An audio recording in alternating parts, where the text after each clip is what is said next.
आज भी मेरे को वो तारीख याद है, 7 फ़ेब 2017 जब मैंने अपना चैनल स्टार्ट करा और मेरे को कुछ भी नहीं आता था। कैमरे के आगे मैं शक्ल नहीं दिखा सकता था क्योंकि मैं इतना ज़्यादा शाय था।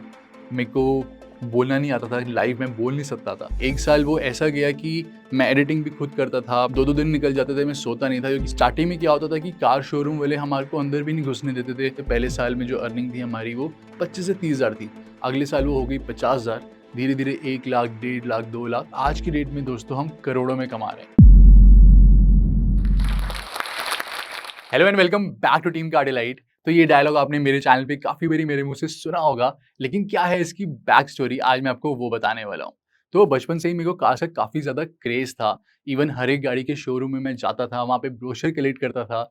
घर आता था, उनके ब्रोशर में से कार्स को कट आउट करके अपनी अलमारी में, वॉल्स में पेस्ट करता था। तो अगर आप भी मिडिल क्लास से हो तो इस बात को पूरा रिलेट कर पाओगे कि आपने भी कहीं बारी ये काम करा होगा। लेकिन कितने लोग यहाँ पे ये लाइफ जी पाते हैं, वो गाड़ियाँ चला पाते हैं, वो बाइक चला पाते हैं। तो दोस्त, आज मैं वो सब कर पा रहा हूँ और अपनी लाइफ को प्रॉपर्ली जी पा रहा हूँ और आप कैसे अपनी एक हॉबी को प्रॉपर बिजनेस में कन्वर्ट कर सकते हो, वही बताने आज मैं आया हूँ।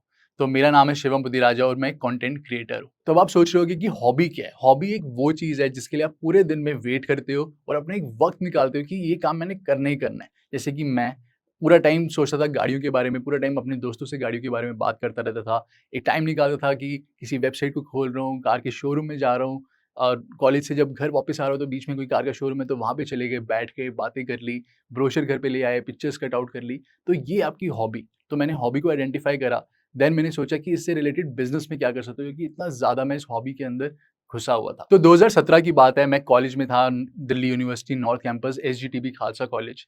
तो तब मैं ग्रेजुएशन कर रहा था।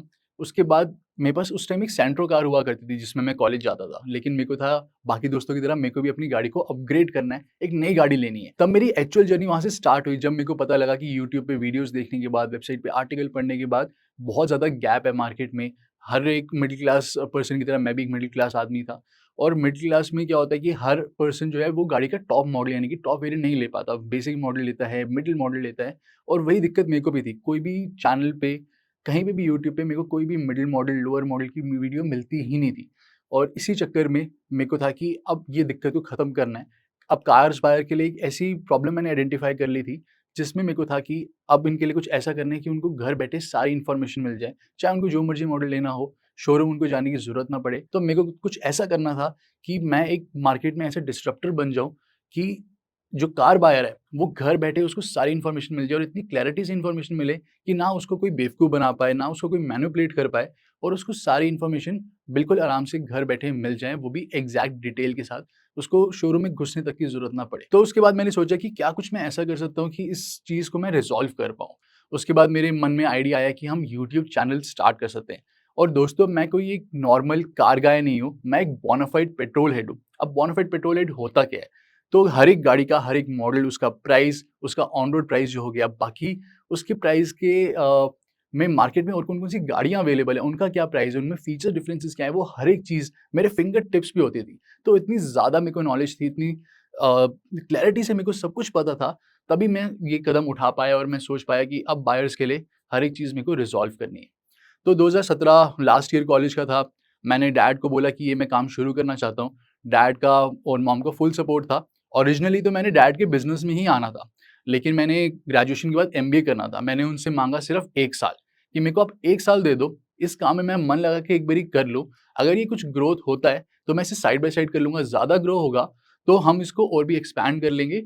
अगर नहीं होगा 1 साल के अंदर कुछ और ये सिर्फ़ पैशन बन के रह जाएगा, ये मैं पैसे नहीं कमा पाऊँगा इस चीज़ से, क्योंकि पैसे at the end of the day पैसे ही मैटर करते हैं। तो at the end of the day हर एक चीज़ मैटर करती है। पैसे भी एक मिडिल क्लास पर्सन के लिए पैसे बहुत इंपॉर्टेंट होते हैं कि अगर वो अपना पैशन भी फॉलो कर रहा है, कुछ भी फॉलो कर रहा है, eight the end of the day घर पे पैसे आने चाहिए और वही मेरा भी एम था। तो 1 साल मैंने डैड से माँगा, फुल मेहनत करी। मैंने उनको बोला कि अगर 1 साल में कुछ नहीं हो पाएगा, देन मैं अपनी एमबीए आगे कंटिन्यू कर लूँगा। 1 साल वो ऐसा गया कि मैं एडिटिंग भी खुद करता था, मैं बहुत स्ट्रगल फेस करी। 2-2 दिन निकल जाते थे, मैं सोता नहीं था क्योंकि मेरे अंदर पैशन इतना था, इतना ज़्यादा कंपैशन था कि ये काम को फुल हाइट पे लेके जाना है और बेस्ट करना है अपनी इंडस्ट्री का, जो कि कोई भी नहीं कर पा रहा। तो 2-2 दिन निकल जाते थे, नहीं सोता था, बिना टीम के, बिना किसी कैमरा पर्सन के सारा काम खुद करा और उसके बाद स्टार्टिंग में क्या होता था कि कार शोरूम वाले हमारे को अंदर भी नहीं घुसने देते थे, अलाउ ही नहीं करते थे। 10 में से शायद 1 शोरूम ने अलाउ करा होगा हमारे को। कोई जो कार ब्रांड्स होते थे वो हमारे को ना इनवाइट भेजते थे, ना हमारे को ड्राइव्स पे बुलाते थे, कोई भी हमारे को एंटरटेन नहीं कर रहा था। तो इस फील्ड के अंदर घुसना मेरे लिए बहुत ज़्यादा मुश्किल हो गया था। और ये मेरी जो कहानी आप आगे सुनते जाइए, आपके सुन के होश उड़ जाएँगे कि मैंने कैसे एक छोटी-सी हॉबी को मल्टीपल वेंचर बिज़नेस में कन्वर्ट कर दिया। और उसी दौरान का एक इंसिडेंट मैं आपके साथ शेयर करता हूँ, जो कि एक बारी नहीं बल्कि कई बारी घटित हुआ मेरे साथ। तो मैं कार शोरूम में जाता था, मेरे को बोलते थे कि चलो इस टाइम आप आ जाना शूट करने के लिए। सुबह-सुबह मैं 7 बजे पहुँच गया, मुझे 3-4 घंटे वेट करवा के उसके बाद उन्होंने मना कर दिया कि नहीं आप शूट नहीं कर सकते। और ऐसा इंसिडेंट्स कई बारी हुआ, लेकिन मैंने हिम्मत नहीं हारी। मेरे को था कि मेरे को इसके अंदर कैसे भी जाके उस स्टेज पे पहुँचना है कि ताकि ये कार ब्रांड्स वाले, ना सिर्फ शोरूम वाले बल्कि कार ब्रांड वाले मेरे को खुद इन्विटेशन दें। और मेरे को पता था कि एक ना एक टाइम पे वो हो जाएगा। लेकिन मेरे को हिम्मत नहीं हारनी थी। मेरे को अपनी मेहनत में कमी नहीं रखनी थी। आज भी मेरे को वो तारीख याद है, 7 फ़ेब 2017, जब मैंने अपना चैनल स्टार्ट करा। और मेरे को कुछ भी नहीं आता था। कैमरे के आगे मैं शक्ल नहीं दिखा सकता था क्योंकि मैं इतना ज़्यादा शाय था। मेरे को बोलना नहीं आता था, लाइव में बोल नहीं सकता था। तो मैं अपनी कॉपी में लंबी-लंबी स्क्रिप्ट लिखता था। हर एक चीज़ की 6-6, 8-8, 10-10 पेज की प्रॉपर पेन से स्क्रिप्ट लिखता था और घर आके वहाँ पे वीडियो बना ली नॉर्मल, घर आके उसका वॉइस ओवर करता था। बहुत टाइम लगता था, एक वीडियो को एडिट होने में ही 2-2 दिन लग जाते थे। वॉइस ओवर करने में टाइम लगता था। लेकिन मैंने जब पहली वीडियो डाली पूरी मेहनत से, पूरी शिद्दत से, जिसमें मैंने हर एक चीज़ आइडेंटिफ़ाई करी कि कार बायर को इस बारे में क्या जानना है, इस गाड़ी के बारे में। उस वीडियो पे, पहली वीडियो पे ही 1 लाख व्यूज़ आ गए कुछ ही दिनों में। और हमें बहुत एप्रिसिएशन मिली, बहुत प्रशंसा करी लोगों ने। और उसके बाद लोगों ने बताया कि आप इस गाड़ी का और भी रिव्यू करो। धीरे-धीरे हमने करा और हर एक वीडियो पे जो व्यूज़ हैं वो बढ़ते गए। किसी पे 30,000, किसी पे 50,000, किसी पे 1 लाख। कई वीडियोज़ पे हमारे 1-1 मिलियन व्यूज़ तक आ गए स्टार्टिंग में। पहले 3 महीने में तो हमारी कुछ भी अर्निंग नहीं हुई थी, लेकिन 3 महीने के बाद उनका एक थ्रेशोल्ड होता है, वो क्रॉस हो गया। तो $100 जो आते हैं वो आए थे हमारे पास। तो लगभग 7 या 8,000 थे जितना मेरे को याद है। लेकिन उसके बाद वो कभी रुके ही नहीं, वो बढ़ते ही गए। हमारे सब्सक्राइबर ईयर एंड तक 50,000 हो गए थे और उसके बाद अगले साल मेरे ख्याल 2 सवा 2 लाख तक हम पहुँच गए थे। पहले साल में जो हमारी अर्निंग थी वो ऐसी ही थी कि 1 महीने में हमारे को 8,000 आते थे, अगले महीने कुछ नहीं आते थे। धीरे-धीरे बढ़ते-बढ़ते पहले साल में जो अर्निंग थी हमारी वो 25 से 30,000 थी। अगले साल वो हो गई 50,000, धीरे-धीरे 1 लाख, 1.5 लाख, 2 लाख और फिर वो बढ़ती ही गई। आप यहाँ तक वीडियो देख चुके हो तो ये आप समझ ही चुके होंगे कि मैंने अपनी हॉबी को बिज़नेस में कन्वर्ट कर लिया था। मेरे पास अच्छे खासे पैसे हर एक महीने आ जाते थे। लेकिन अब टाइम था इस बिज़नेस को एक नेक्स्ट लेवल पे लेके जाने का, एक अच्छे लेवल पे ग्रो करने का। तो मैंने क्या करा, मैंने धीरे-धीरे हायरिंग स्टार्ट करी। एडिटर्स को हायर करा। स्टार्टिंग में बहुत मुश्किल हुई। बहुत सारे एडिटर्स आए, एडिटिंग नहीं आती थी, मेरे को खुद उनको सिखाना पड़ा, करना पड़ा, एक-एक चीज़ बतानी पड़ी। धीरे-धीरे मैंने टीम को ग्रो करा। मोबाइल से शूट करता था पहले मेरे पास, जब मैं शूट करता मेरे पास iPhone 5s हुआ करता था कॉलेज टाइम में, उससे मैं शूट करता था। धीरे-धीरे मैंने उस iPhone को अपग्रेड करा। उसके बाद मैंने टीम को एक्सपैंड करा और देन सबसे बड़ा जो मूव करना था मेरे को, जो मेरे फादर ने गाइड करा था कि एक फेस वैल्यू होती है, वो आपको लानी पड़ती है ताकि आप आइडेंटिफ़ाई करवा सको अपने आप को इन द इंडस्ट्री। तो मेरे को फेस दिखाना था वीडियो में आके। तो वो मेरे लिए सबसे ज़्यादा टफ पार्ट था क्योंकि मैं ऐसा था, बहुत ज़्यादा शाय था। इवन मैं अपने दोस्तों के साथ कॉलेज में बाहर भी जाता था, तो वो लोग फ़ोटो खिंचवा रहे होते थे, मैं फ़ोटो भी नहीं खिंचवाता था कि मेरे को नहीं खिंचवानी फ़ोटो। तो मैं इस टाइप का पर्सन था। मेरे को कैमरे से बिल्कुल नफ़रत टाइप थी। लेकिन क्योंकि मेरा पैशन इतना ज़्यादा था, तो मैंने कहा अब तो आएँगे वीडियो में, फेस दिखाएँगे, चाहे एक बारी वीडियो गलत आएगी, 2 बारी आएगी, 5 बारी आएगी, 10 बारी आएगी, लेकिन रुकेंगे नहीं।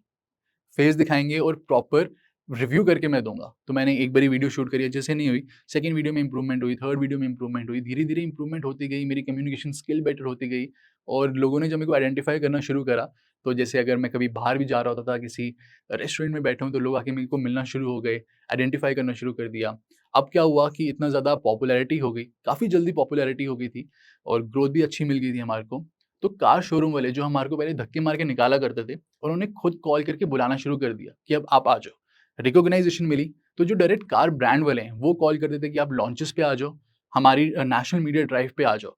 तो हम आज की डेट में जो गाड़ियाँ लॉन्च होती हैं, लॉन्च होने से पहले ही गाड़ी को चला लेते हैं, उनका रिव्यू कर लेते हैं और उनकी वीडियो आ जाती है। और मुझे अच्छे से मालूम था कि मेरे रास्ते में काफ़ी ज़्यादा दिक्कतें आने वाली हैं, लेकिन मेरे को मेहनत नहीं छोड़नी थी। मेरे अंदर वो शिद्दत थी कि मेरे को अपने कम्फर्ट ज़ोन से बाहर निकलना है। तो कैमरे के आगे अगर मैं नहीं भी शक्ल दिखा पा रहा था, तो मैं अपने कम्फर्ट ज़ोन से बाहर निकला। मैं आपको बता नहीं सकता कितना मुश्किल था मेरे लिए वो। कम्फर्ट ज़ोन से बाहर निकला, वहाँ पे आया, कैमरे के सामने वीडियो बोली। 1 वीडियो सही नहीं गई, 2 वीडियो सही नहीं गई, लेकिन धीरे-धीरे करते-करते वो इतने ज़्यादा बेटर हो गया कि अब मैं वीडियो में ऐसे बोलता हूँ फुल एक्साइटमेंट के साथ कि लोग कहते हैं कि हम आपकी एक्साइटमेंट ही देखते रहते हैं गाड़ी में, आपकी वीडियो देखने में बहुत मज़ा आता है। और आपको भी अगर अपनी हॉबी को एक बिज़नेस में कन्वर्ट करना है, तो आपको अपने कम्फर्ट ज़ोन से बाहर निकलना पड़ेगा, जैसे कि मैं निकल के आया। तो आज जो गाड़ियों की ड्राइव होती है, लॉन्च होती है, नेशनल मीडिया ड्राइव रहती है एक्सक्लूसिव, यानी कि उन गाड़ियों को और कोई भी नहीं चला सकता, सिर्फ हम लोग चला सकते हैं लॉन्च से पहले।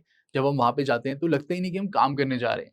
हम यहाँ से अच्छी-अच्छी सिटीज़ में जाते हैं, उदयपुर, जयपुर, मुंबई, गोवा, वहाँ पे प्रॉपर एक अच्छा एटमॉस्फेयर होता है। जैसे कि हम जब जाते हैं, कई बारी बहुत सारे सेलिब्रिटीज़ आते हैं, वहाँ पे फन गेम्स होती हैं, रात को गाला डिनर होता है, ब्रांड्स के साथ मीटिंग होती है, उनसे बात होती है कि आप आगे क्या करने वाले हो, क्या एक्सपेंशन होती है। हमारी जो फीडबैक होते हैं कि गाड़ी में कुछ-कुछ इश्यूज़ हैं, वो हम लोग उनके साथ शेयर करते हैं, वो हमें बताते हैं काफ़ी सारी चीज़ें। तो हमारी डायरेक्ट ब्रांड के साथ बात होती है। देन वहाँ पे प्रॉपर जो जितने बड़े से बड़े होटल होते हैं, 5 स्टार, 7 स्टार हो गए, रिज़ॉर्ट्स हो गए, वहाँ पे हम स्टे करते हैं। तो लगता है कि हम वेकेशन पे जा रहे हैं, ऐसा लगता ही नहीं कि हम काम पे जा रहे हैं। और आज कार शोरूम वाले मेरे को as a chief guest invite करते हैं अपनी कार को लॉन्च करने के लिए शोरूम पे, जो कि मेरे लिए एक बहुत बड़ी चीज़ थी। कहाँ वो मेरे को घुसने भी नहीं देते थे शोरूम में और कहाँ आज की डेट में वो मेरे को चीफ गेस्ट की तरह इनवाइट कर रहे हैं। साथ ही में जितने भी कार ब्रांड्स हैं, Mercedes, Lexus, BMW, Hyundai, Honda, Maruti, जितने भी कार ब्रांड्स हैं, वो मेरे को आज की डेट में फ़ोन करते हैं, पूछते हैं कि आपको कौन-सी गाड़ी चाहिए ड्राइव करने के लिए। मेरे पास कई बारी 3 गाड़ियाँ, 5 गाड़ियाँ, 7 गाड़ियाँ, 10 गाड़ियाँ एक साथ खड़ी होती हैं, 5 दिन के लिए, 7 दिन के लिए, जिनको मैं ड्राइव करता हूँ, एक्सपीरियंस करता हूँ, रिव्यू शेयर करता हूँ। तो ये एक मैं कह सकता हूँ कि I am living every boys dream, यानी कि हर एक लड़के का सपना होता है कि हर एक गाड़ी चलानी है। कौन-कौन इतनी गाड़ियाँ चला पाता है लाइफ में? हर कोई गाड़ियाँ देखते हैं, उनको फ़ील करते हैं कि हाँ, अच्छी गाड़ी है। बट मैं वो ड्रीम एक्चुअल में जी पा रहा हूँ। हर एक गाड़ी जो मैं चाहता हूँ, वो मैं चला पा रहा हूँ। सिर्फ़ मीडिया ड्राइव या फिर 7-8 दिन के लिए मेरे पास गाड़ियाँ नहीं आती। इसके अलावा कई सारे ब्रांड मेरे को 3 महीने, 6 महीने तक के लिए गाड़ियाँ भी देते हैं, जिनको हम बहुत लॉन्ग टर्म के लिए ड्राइव करते हैं। उनको लॉन्ग टर्म कार्स कहा जाता है। उनको हम ड्राइव करते हैं, उनका जो फ़ीडबैक है, क्या गाड़ी में अच्छा है, क्या नेगेटिव है, क्या इम्प्रूवमेंट हो सकती है, हम डायरेक्ट ब्रांड के साथ वो शेयर करते हैं। और ये जो फीडबैक है वो लेके उसको इम्प्लीमेंट करते हैं। जब वो नेक्स्ट फेसलिफ्ट लॉन्च करते हैं, न्यू मॉडल लॉन्च करते हैं, तो वो सब चेंजेस करके वो लॉन्च करते हैं, जो कि मेरे लिए एक बहुत बड़ी अचीवमेंट है। और आज हम इस इंडस्ट्री में टॉप 20% में आते हैं। और मैंने आपको स्टार्ट में बताया था ना कि अल्टीमेटली मैटर तो एक मिडिल क्लास पर्सन के लिए पैसा ही करता है कि घर पे पैसे कितने आ रहे हैं। और आज की डेट में दोस्तों हम करोड़ों में कमा रहे हैं। और आप भी अगर किसी भी निश में जाते हो, कोई भी आप कंटेंट क्रिएटर में कोई भी आप फील्ड पकड़ते हो, अगर आप उसके टॉप 20% में आते हो, तो आप भी करोड़ों में कमा सकते हो। और ऐसे ही टॉप 20% में आते कैसे हैं, उसके लिए मैं आपको कुछ टिप्स बताता हूँ। पहली बात तो आपको बिल्कुल ऑथेंटिक रहना है, यानी कि जैसे आप हो, आपको वैसे ही प्रेज़ेंट करना है। किसी और की कॉपी नहीं करनी, जो आपको सही लगता है कि व्यूअर्स के हिसाब से सही होगा, आपको वही करना है। सेकंड चीज़ कि आपको व्यूज़ के पीछे नहीं भागना, जो कि हर कोई करता है। हमने कभी भी नहीं करा, हमने हमेशा व्यूअर के टाइम को वैल्यूएबल समझा। अगर एक व्यूअर आपके वीडियो देख रहा है, तो वो अपना टाइम आपको दे रहा है और वो टाइम आपको दे रहा है, तो उस टाइम की फुल वैल्यू समझना सीखो। अगर आप उस टाइम की वैल्यू समझ गए, आपने उसे अच्छा कंटेंट दे दिया, तो वो हर बारी आपकी वीडियोज़ को देखने आएगा। तो वो एक बहुत ज़रूरी चीज़ है। उसके अलावा आपने हार्ड वर्क कभी भी नहीं छोड़ना, ना आपने कंसिस्टेंसी छोड़नी है और चाहे आपके व्यूज़ कम आ रहे हो, आपको ज़्यादा आ रहे हो, आपको बस बने रहना है वहाँ पे। तो ये थी मेरी अभी तक की जर्नी और अभी तो ऐसा लगता है कि जस्ट मैंने शुरुआत करी है, अभी बहुत कुछ है करने के लिए। और अगर मेरे को आपको एक राय देनी हो तो आप दोस्तों अगर कंटेंट क्रिएशन के बिज़नेस में घुसना चाहते हो, अपनी हॉबी को एक बड़ा बिज़नेस, करोड़ों का बिज़नेस बनाना चाहते हो, तो आपको किसी भी निश में अगर जाना है, किसी भी फील्ड में जाना है, तो सिर्फ़ आप पैसे के लिए मत जाओ, व्यूज़ के लिए मत जाओ या फिर आप ये मत देखो कि ये फील्ड में बहुत ज़्यादा फ़ेम है, बाकी फील्ड में फ़ेम नहीं है कंटेंट क्रिएशन में। सिर्फ़ आप उसमें जाओ, 2-3 अपनी कैटेगरी बना लो, उसमें जाओ जिसमें आपको एक्चुअल में पैशन हो, जो कि आप रात को सो उठो, तो आप पूरे टाइम उसी के बारे में सोचो। तो आप उसमें जाओगे, अगर आप 20% में आ जाओगे ऊपर, तो आप करोड़ों में कमा लोगे। 20 से जितना ऊपर आते जाओगे, 20 से 15, 10, 5, अगर आप टॉप 3 में आ जाते हो, तो आप और भी मल्टीपल करोर्स में कमा सकते हो। सो ये जर्नी ईज़ी नहीं है, लेकिन अगर आप ढंग से चलोगे, जैसे मैंने आपको बताया, मेरी वीडियो आप शुरुआत से अगर दोबारा सुनोगे, तो आपका एक माइंडसेट चेंज हो जाएगा। तो आई होप आपको इस जर्नी से काफ़ी हेल्प मिली होगी।